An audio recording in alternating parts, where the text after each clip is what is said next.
In life, we all encounter obstacles, and those obstacles come in all different shapes, sizes, and forms. The question is, how do we handle those obstacles? Do we attack them head on, or do we allow them to make us quit? Welcome to the No Quit Living Podcast, where we aim to motivate and inspire listeners to never give up on themselves, their dreams, or their goals. We will interview successful people from all walks of life as they share their no-quit stories when they had the choice to give up or give in, but they didn't. We thank you for listening, and we hope to be that jolt of positivity as you go for your greatness.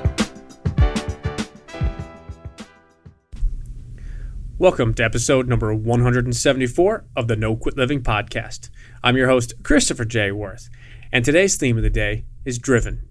Our quote of the day comes to us from Simon Sinek. Being driven is not the same as being passionate. Passion is a love for the journey. Drive is a need to reach the destination.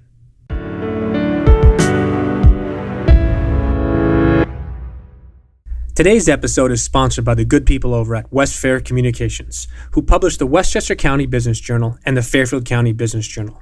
These newspapers do a wonderful job in covering all aspects of the business world within two of the most influential markets in the New York metropolitan area. You can also take advantage of their daily news feeds, which keep track on the companies and thought leaders in these important regions. For more information, take a look at www.westfaironline.com. Trust me, once you start reading, you won't quit. I'm excited to bring you today's episode. Our guest shares not only his personal story with us, but some of the things that have helped him to be successful both in his personal and professional life. Although Jeff Bajorek recently changed lanes within his professional career, he continues to get after it each and every single day and attack it head on. I hope you enjoy today's episode. Jeff, I'd like to welcome you to the No Quit Living Podcast. Thanks. It's good to be here. I appreciate it. So the first question we ask everybody is, are you ready to bring it today? No, never. I'm not the kind of guy that shows up with any intensity ever because, why? All right. Oh, wait, you mean, I'm sorry. Are we actually recording now? Yeah, of course I'm ready to bring it. Yes, every day, Chris, I'm bringing it. Good stuff, because I was about to log off for a second there. So as when we spoke before we went live, the number one objective of our show is to motivate and inspire listeners to never give up. And I was curious if you had either a no-quit story yourself or perhaps a challenging time that tested you and you could have given up, but you didn't. I think every day's a test. Every day's a test when it comes to this kind of thing. And I think the key is to embrace those challenges for what they are and lean into them. You could quit at any time. I've had a lot of those. Since I opened my business a couple of years ago and decided to go out on my own, and literally it was I woke up one morning and I owned a business kind of thing. I looked at my wife and I said, I guess we're doing this. And so I'm not a typical entrepreneur in that regard, and I don't know if I'm 100% comfortable calling myself an entrepreneur, depending on how you define that. I own my own business, so I guess that is a base qualification. But it'd be way easier if I just gave up and went and worked as a VP of sales for somebody. I could get back in line, and I could show up, and I could sell a lot of stuff for a lot of companies and make everybody very happy. I'm a model employee when it comes to that stuff. On the other side, it doesn't make me very happy to do something that isn't rewarding. So what I do every day is immensely rewarding, and it gets even more rewarding the more I do it, which is really interesting. But it's really hard to kind of build the plane midair. And sometimes that's very much what it feels like doing. So I don't know if that succinctly answers your question the way that you'd like me to, but every day presents its own challenges, and I think the attitude and the mindset has to be to lean into them because they are what makes things interesting. Those challenges make things interesting in life. And, just a little curious and go see what can happen. You talk about leaning into those challenges. I just wanted to touch on what that really means to you as far as leaning into them. I think, and I was having this conversation with a client just yesterday. If everything was a win, you'd be bored. And if everything was a loss, you'd be demoralized. So if you look at either side of that timeline or that spectrum, right? At the extremes, at the edges, is failure both ways, right? 'Cause if you're bored, then why do it. And if you're absolutely demoralized, then why do it? So I think the challenges have a purpose, and they give you perspective. If everything's a win, then nothing's a win. If everything's a loss, then nothing's a loss. So the stuff that happens in between is really kind of beautiful. And, as you look, and I read a lot. So, when you read, or when I read biographies, there's always a struggle somewhere in there. And the perspective gained during the struggle is what ultimately contributes to the success, right? I mean, the hero's journey is patently repeated throughout history, throughout cultures, throughout individual biographies, throughout your own autobiography. If you look back on it, I mean, look what you've done, Chris, coaching, and how many struggles have you seen in your athletes and their ups and downs and their triumphs. There's always a lesson that's learned in those struggles. That's what those struggles are there to teach us. So if you're trying to run away from struggle, then you're running away from learning opportunities. And, I've said this for a long time, avoiding failure is no way to succeed. So when the challenges present themselves, lean in, be curious. What can I learn here? What is the purpose behind this particular challenge? And when you can always, and that's where it's kind of a trite aphorism, right? Well, in every challenge, there's an opportunity. And it's easy to get, carried away and write that off. But when you really dig into what that means, why is this challenge here right now? What am I supposed to learn? What should I try to take from this? And if you keep noticing the same challenges over and over again, is because you haven't learned the right lesson.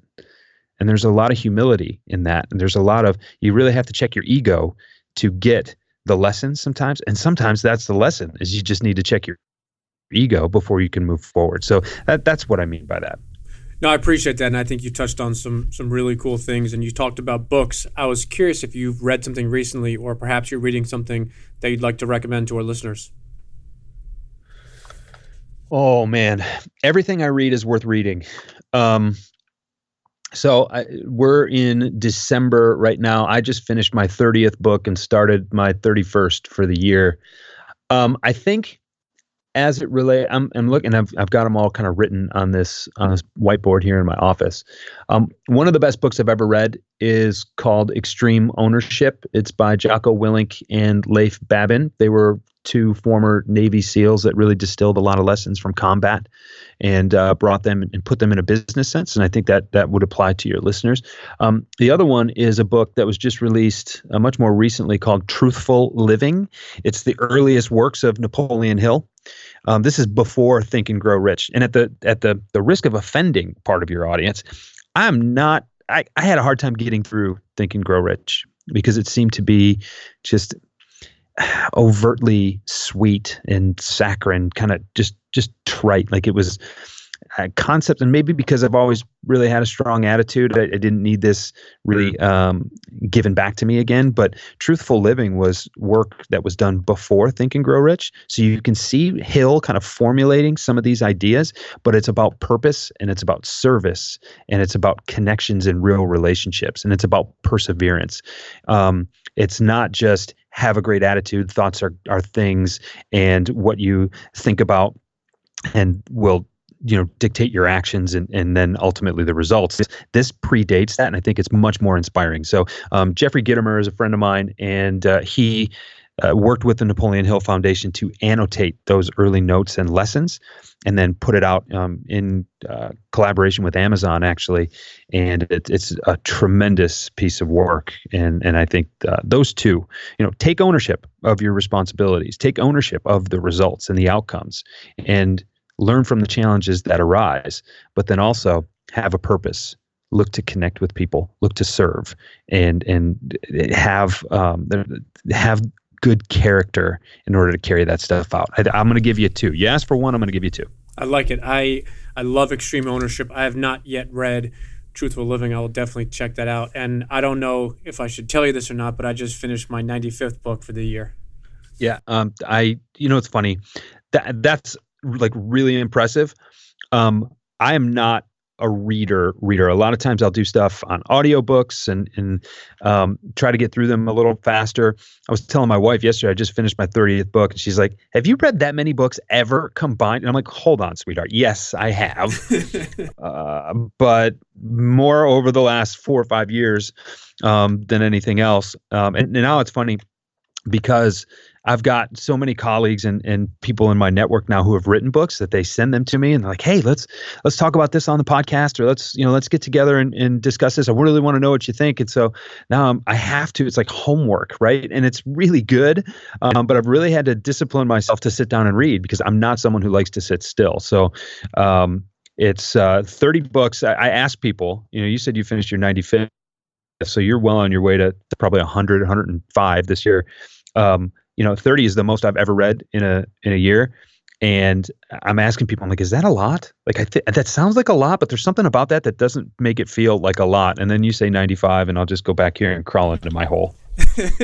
No, it's funny you talk about that because growing up, my father always taught me and always challenged me in a good way to read, whether it was for my vocabulary, SATs, PSATs, and I was always no. Sure. And it's funny now, he's always saying to me, "We'll get this straight. So you're almost going to read 100 books this year, yet you couldn't even read 5 extra minutes when I was telling you." So it's kind of funny how it comes tenfold over the years. Well, and that's that perspective, right? I mean, 5 minutes was an eternity to you 30 years ago, right? That can't happen. No, Dad, I've got this other thing I need to do, right? But now, because of the perspective that you've gained, you try to find 5 extra minutes wherever it is. It's, man, my eyes are slamming shut, but let me finish this chapter right before I go to bed, or first thing in the morning, let me wake up 15 minutes early so I can read something that'll inspire me to get through the rest of my day, to attack and lean into the rest of your day, to bring it. It's what I've noticed is the less time that I watch TV, the more time I have to read. And when I think about what I'm watching on TV, most of it's not nearly as valuable as what I could pick up in a book, whether that's nonfiction, whether it's fiction, whatever it is. And I don't read a lot of fiction, but I read a lot of stuff that makes me think. And as much as I love the reruns of whatever show that is that makes you laugh, and I have those shows too, and it's not like I don't watch TV, but I don't watch a whole lot of it because it's just, what's your priority? What's your purpose? What are you trying to do? What are you trying to accomplish? And I'm trying to build something. And that means that it's full speed ahead every day. And I don't have a whole lot of options in that regard because there's people that rely on me. No, I think it's so interesting that you touched on that. And myself having my own podcast, a lot of my guests send me their books and things, and it is in some ways homework. But I've also found that I enjoy reading so much more than I used to because I find that at this stage of my life, I'm getting more out of it, whether it's just for myself, it's for my clients, for the masterminds I lead. So I think it's really interesting in that regard. Wanted to ask you, one of the things we always talk about is the morning routine and the importance of it. And I was curious if you have either a morning or a daily routine that you swear by. I don't, but I'm trying to figure it out. That is something that I've leaned into a lot this year is because I've gone through several iterations of it. There were a couple of months where I was meditating with an app, 10 minutes a day and getting myself centered. And that's okay. That's a great thing to do. And you should do that regularly. I don't know if first thing in the morning is the time for me because when I wake up in the morning, I'm buzzing. I want to dig into something. And part of it is Pavlovian, and I want to check my email and see what's up and see what's going. But that's what I find is my best, it's most energetic, most creative time of the day. So a lot of other people will say that you need to work out first thing in the morning because if you don't do it first thing in the morning, then when are you going to do it, right? Well, then my counter to that is, how many things can you do first thing in the morning? You can't do them all. So trying to eliminate and narrow down what it is that you should be doing and when you should be doing it.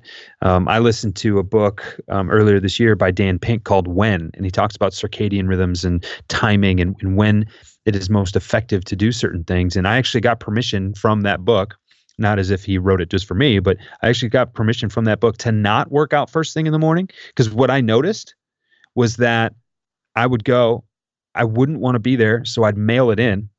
And that was also a misuse of my most creative and productive time and as someone who creates for a living and someone who has to think for a living, that is not a good use of my resources.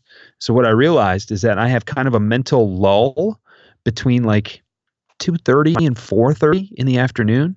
So now I go to the gym then, and I go to a gym, and I don't know if they're a sponsor of this program or not, but I go to an Orange Theory Fitness near me, and I could shut my brain off and absolutely hammer a workout because it's set up for me. I never do the same thing twice, and I just know for the next 30 seconds, I've got to run as hard as I can on this treadmill before I go back to this other exercise or whatever it is. So I get to shut my brain off at a time it normally would be shut off and be super productive at a time when, if I was trying to do something else, I wouldn't have the stamina and the energy or the inertia mentally to continue to go. So I think morning routines are really important, but I think it's very difficult. And if you look on YouTube or you do a podcast search, and I know you've been just going back the episodes on your podcast, you talk about this regularly.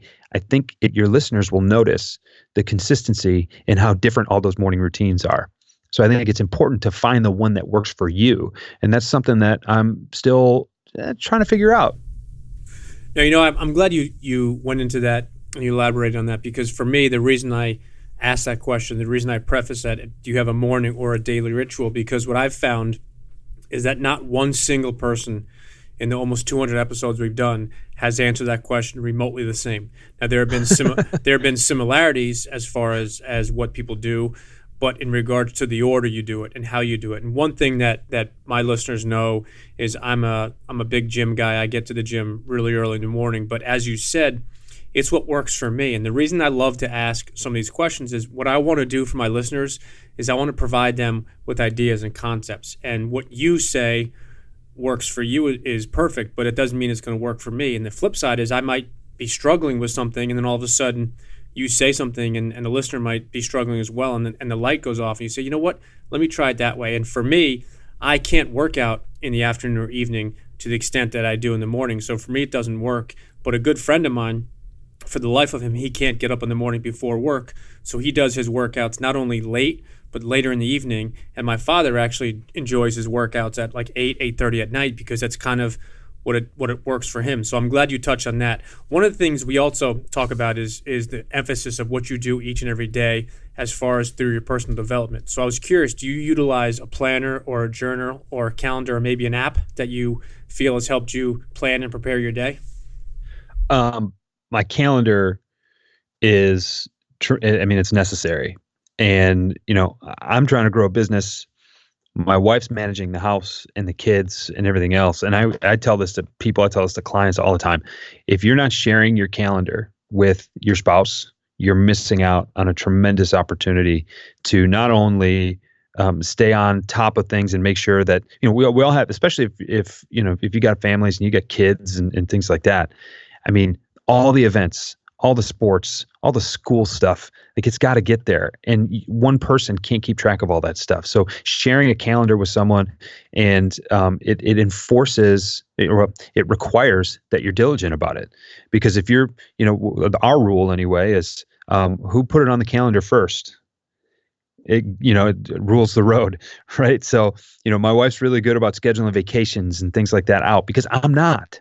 Because I love what I do. I don't even think about taking a vacation, but my family likes to see me and just me for a while. So, and I love seeing them too and spending the time. But the vacation thing is like, it's way down on my priority list, but it's a little higher on theirs. So they stake that time out on the calendar. Boom. I know not to schedule over it, right? If we've got a kids thing, then I know not to schedule a work thing, or I know not to think about, setting up date night for a time when we already have something that I'm not aware of. So that helps as a communication tool, but also helps manage our priorities.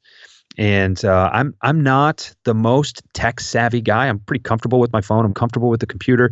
I'm not a technophobe by any means, but I don't look for the next great app to help me organize all this stuff, because what I find is that I'm a little too impatient to sit through the learning curve, and then I just try to make something work, make what I know how to use work for me.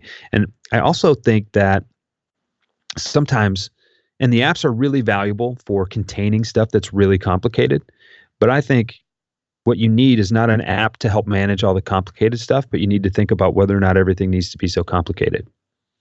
And are your priorities there? I try to either put my kids on the bus or get them off the bus every day.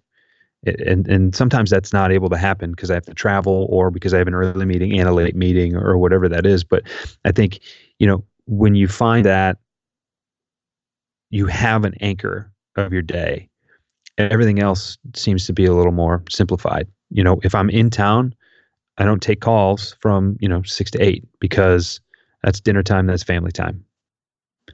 I don't take calls until after 8:30 so I can put my kids on the bus. I'm up early and I'll get a lot of work done before I have to take them to the bus. And I don't get them ready for school in the morning so much as I just take them to the bus, right? But having your priorities in order is much more valuable than an app. And that's why I think the calendar is really all the technology I need. And the fact that I share it with my wife allows us to communicate on a different level without having to huddle up and, hey, do you remember about that thing? Did you write that down or whatever? No, someone puts it in, it goes on both of our calendars, and it eliminates a ton of friction. It was a huge game changer for us. No, it's great advice. And I think it's something that not only works in the house, but it's also imperative in the business world. And my firm, we have our calendars synced as well, so that if someone is having a meeting or needs somebody there, that we all know what's going on. And more importantly is if and when things come up, challenges, phone calls, we can each know where the other person is in our company. So I think that's important too. Wanted to ask you, if you could define yourself, but you could only do it in one word, what word would that be? Driven. It's a great word. And a follow-up to that is, how do you define success, or what does success look like or feel like to you? I don't know. And I can tell you that has confused me forever, because if I think about myself 20 years ago, if I think about myself 10 years ago, I've surpassed every expectation that I could ever reasonably have. I came from very modest beginning. We had everything we need. We didn't have a whole lot that we wanted, but all politics are local, right? So what you're exposed to, you're exposed to. And, I came out of college with a degree in sports medicine that I was absolutely passionate about. Right. I loved being able to critically think. I loved sports, played a lot of sports growing up, loved just everything about it. I'm fascinated with the way the human body works. And I remember specifically sitting in college thinking, I'm not going to make a ton of money when I get out of school, but it's going to be okay.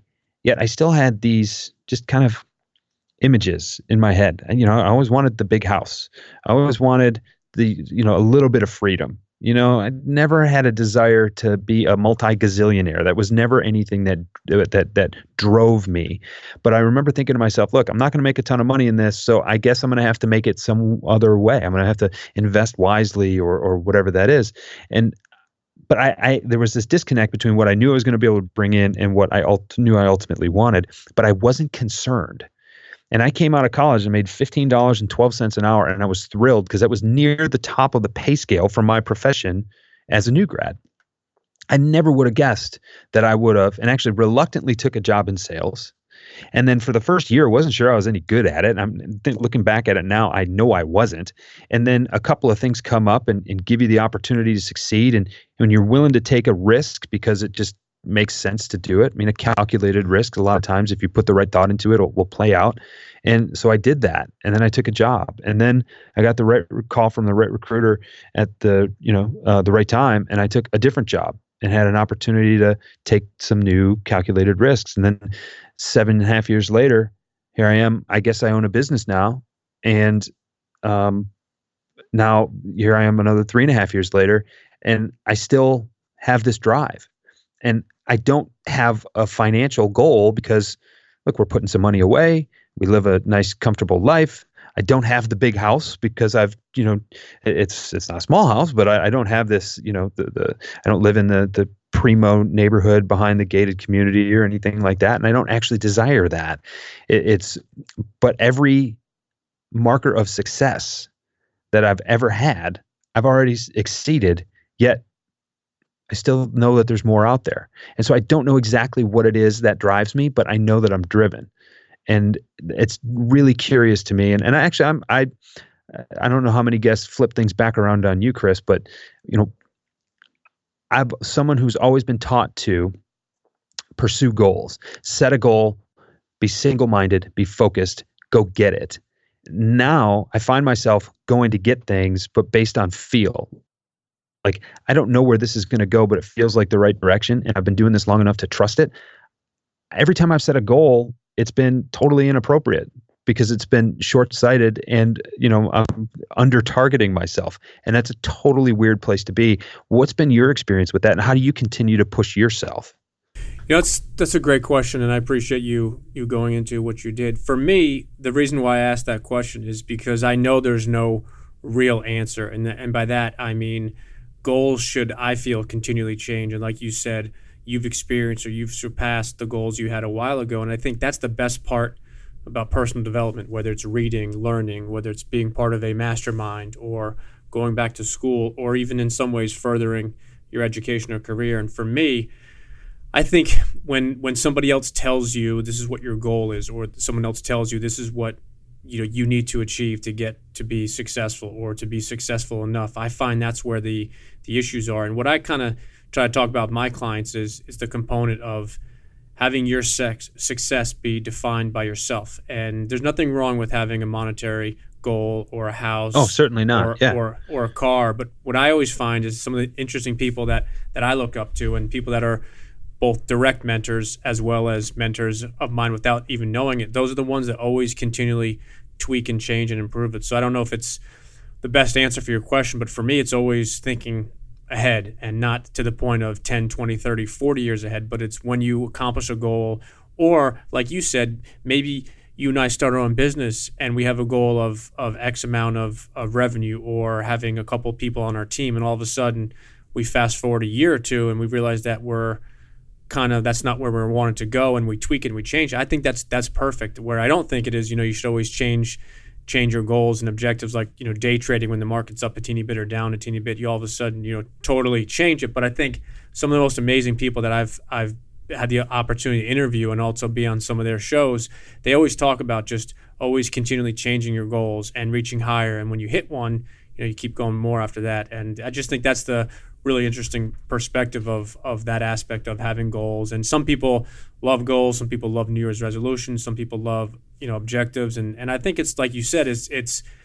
kind of like the morning routine is what works for you. And you yourself might love goals and that works for you. And me, on the other hand, I might say, goals really haven't worked that well for me. And I think that's the best part about the personal development world and space, is that you have to find out what works for you. And I always tell people, you want to listen, ask really good questions, and it doesn't mean you have to follow somebody identical. But a lot of times maybe you say, I kind of like the way that Jeff said this, or way Chris touched on that. I really like that. So I'm glad you kind of touched on that. And you did flip the script on me, which is illegal. So you can't do that anymore. That's going to be edited out. Thanks for all your perspective, Chris. You're going to edit that out because I broke a rule. And I'll just say no when you answer that. Just say, nope, you can't ask that question. Yeah. So I want to change. Do you need a pause so you can record that soundbite, make it a little clear for you, make it easier after you edit it, right? No, I'll redo it after. Don't worry, we got some good equipment here. But I want to change lanes for a second, and I wanted to ask you, if you could have dinner with anybody, dead or alive, who would it be and why? Oh, wow. There's so many people.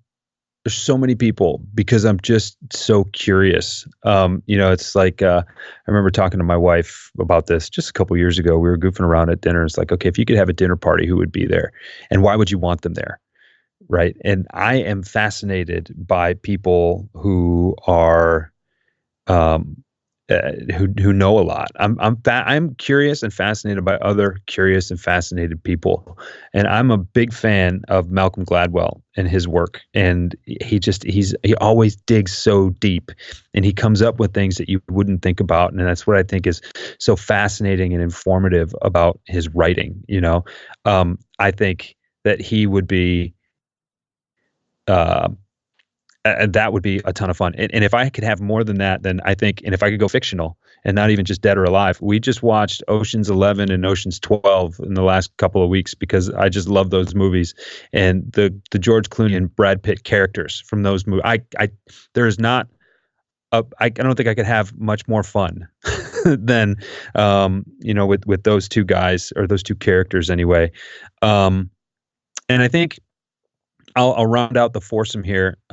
Seth Godin fascinates me, and the way that he really looks at what is going on behind the scenes or underneath it all when it comes to marketing, when it comes to communicating, when it comes to connection. That's tremendously valuable.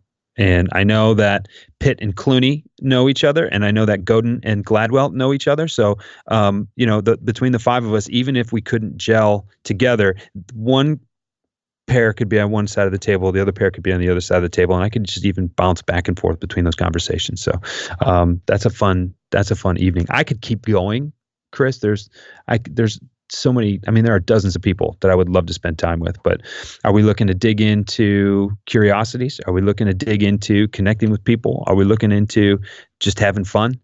There's a lot of ways we can go with that, but I gave you a couple. I'll let you edit out which ones you don't like. No, I'm just going to change all your answers, and they're going to be very different. Okay. So don't worry about that.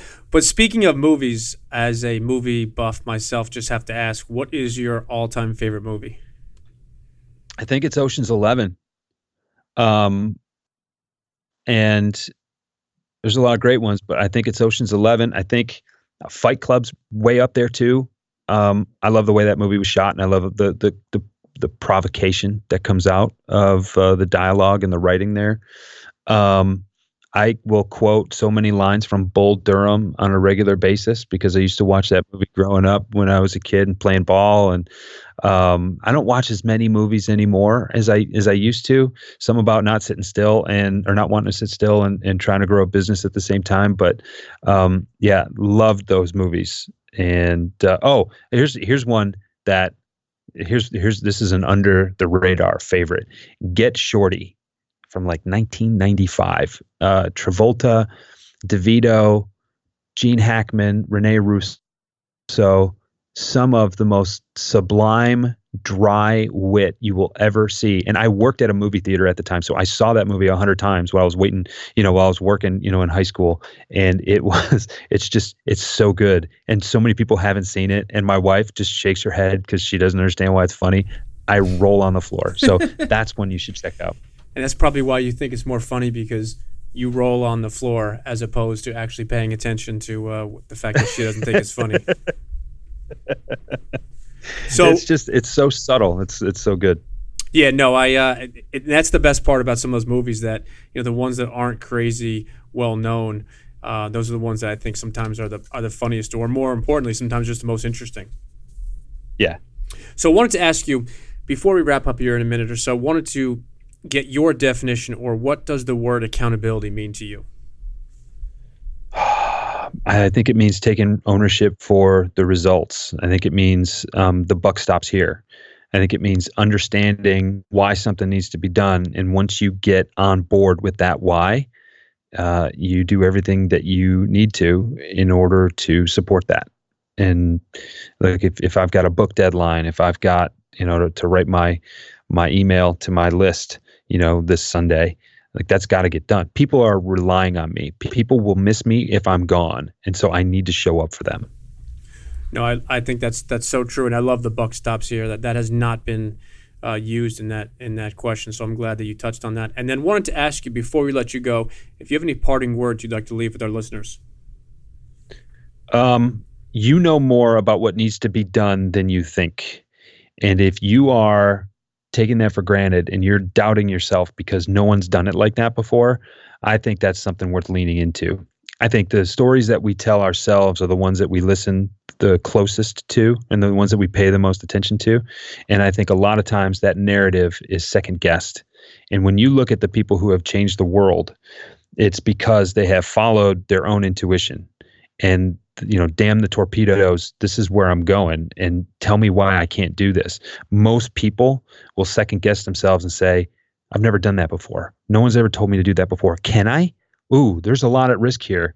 I think I don't, and then that narrative changes, and then you can't lean into challenges, and then you can't lean into the lessons that are presented for you if only you would be paying attention, because you're too worried about, does this look right?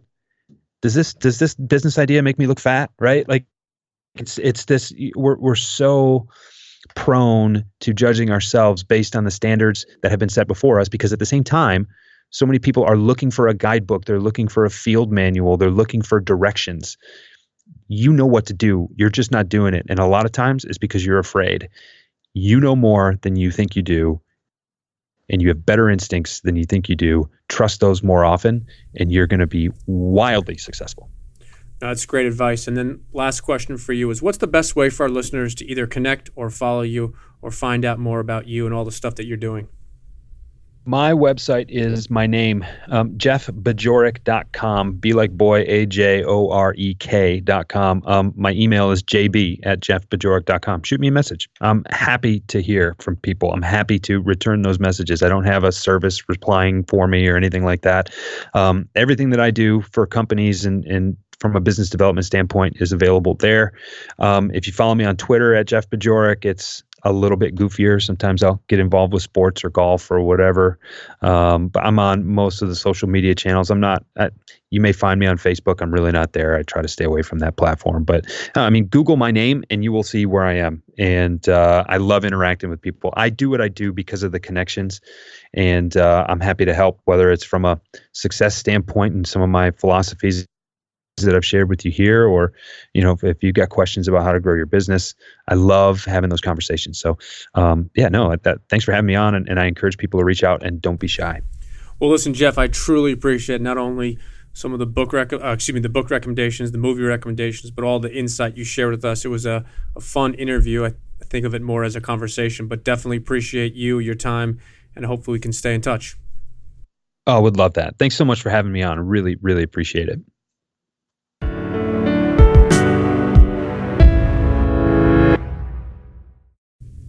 Thank you for listening to episode number 174. Jeff provided some great insight today, and I hope you take some of it and put it into action. I love how Jeff mentioned that every day is a test and how we should embrace those challenges. He also mentioned that if we run away from every struggle, we are also missing out on learning opportunities. I know that is much easier said than done, but personally, it has been during my challenging times where I've both learned and grown the most. At one point on today's episode, Jeff shared one thing that really stood out.